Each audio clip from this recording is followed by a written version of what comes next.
అరే కౌశిక్గా నీవే పార్టీలు మారినోడివి, అటు వాళ్ళకి సిగ్గు లేదు, కాంగ్రెస్ వాళ్ళకి నీకు సిగ్గు లేదు.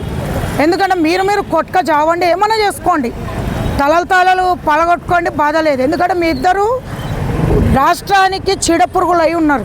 మీ రెండు పార్టీలు ఇద్దరు ఒక వ్యవస్థని, గవర్నమెంట్ని మీ కాలంలో అని ఒకరు, మీరున్నప్పుడు కాలంలో వాళ్ళు చేసిన 10 ఏళ్ల పాలన దరిద్రమే. నువ్వు ఇప్పుడైతే ఉన్నావో మీది కూడా ఇప్పటివరకు ఒక స్కీములు జరగలేదు. రెండు పార్టీలకి మీరు ఏమనేసుకోండి. ఇంకొకసారి మహిళలని చీర తీసి చూపించి మీరు గాజులు వేసుకోండి అని కేటీఆర్ గారు కూడా అన్నారు. మర్యాదగా ఉండదు. ఎందుకంటే ఊరికే మహిళల చీర చూపించే అవకాశం ఏముందిరా నీకు? మహిళల చీరలు చూపిస్తావు నువ్వు. నీకు గోసి లేకుండా చేసే పద్ధతి కూడా ఆడవాళ్ళకి తెలుసు, గుర్తుపెట్టుకో. ఉన్న పద్ధతిగా ఉండు, ఎవరితోటన్నా పెట్టుకోండి. ఇదివరకు కూడా మహిళలను కించపరిచినావు. ఈరోజు మీ పార్టీల చేపటికి అంత చులకనగా కనిపిస్తున్నారు ఆ మహిళలంటే. చెప్పుదేంతవరకు కొడతా మహిళల జోలికి వస్తాయి.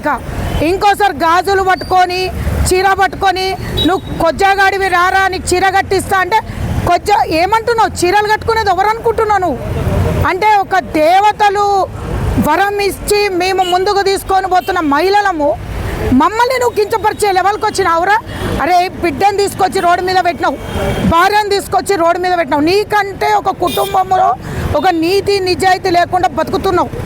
సరే, ఇటుపక్క రేవంత్ రెడ్డి గారైనా సరే మహిళలకి ఆశ చూపించకు. చీరలు ఇస్తాను మీకు, బతుకమ్మ చీరలు 2 ఇస్తా, గతి లేకుండా లేము. మేము కొనుక్కునే పద్ధతిలో మేమున్నాం. ముందు నువ్వు రాష్ట్రానికి మంచిగా పాలించు, తర్వాత మా మహిళల గురించి మాట్లాడండి. ఏ స్కీము కూడా ఇప్పటి వరకు పాలనలో రాలేదు.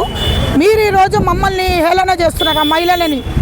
ఎవరన్నా ఈసారి మహిళల గురించి మధ్యలో తీసుకొచ్చి నువ్వు చీర కట్టిస్తా అన్నారంటే మీకు గల్లీలు తిరగకుండా చెప్పేసుకొని కొట్టి మిమ్మల్ని ఊరేగించకపోతే చూడండి.